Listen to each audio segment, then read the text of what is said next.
so every business is different, right? There's some businesses where you maybe only need very little money and, maybe $1 million is the only round you ever need and you can go grow. I was building a fintech, regulated industry. We had to do a lot to be able to legally be in business. And so we had to raise more capital. For me, so I say this with the caveat of like, this is more of a venture-backed business that needs more capital.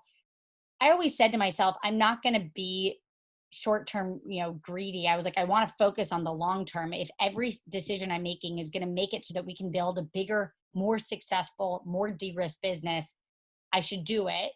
And I approached my investors and business partners as people who were not like arm's length, you're my business partner, but people who were in the boat with us, building the company. And so for me, it was always, am I getting somebody I really want to work with? Am I taking a fair amount of dilution? So, fair is depending on where you are, you can go online and really get a sense of if I'm raising a Series C or Series A or Series B, what's a fair amount of dilution? Am I taking enough capital where I have cushion, but not so much that I'm overcapitalizing the business, right? There is a risk if you go out there, Eric, and you raise 20 million when you only need 5. Yeah.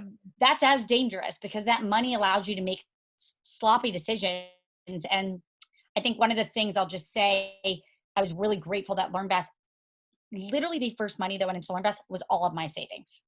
I said, I'm going to take my bonuses that I got out of college and when I worked right out of school, and that's going to be the startup capital that starts LearnVest. And so every dollar went into standing it up and was mine. And I remember just the visceral, like, do we really need that?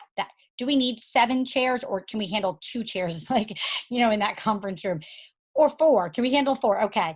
It was just, and I approached, even when I was at Northwestern Mutual and we had had a massive budget because I was running a much bigger part of the organization, I still approached it with that level of thoughtfulness. And I think being sloppy with business decisions, it trickles down. Everybody else sees it. They can be sloppy. And then you end up kind of spending in ways that are unwise. And so that's how I would balance. You don't want to overcapitalize.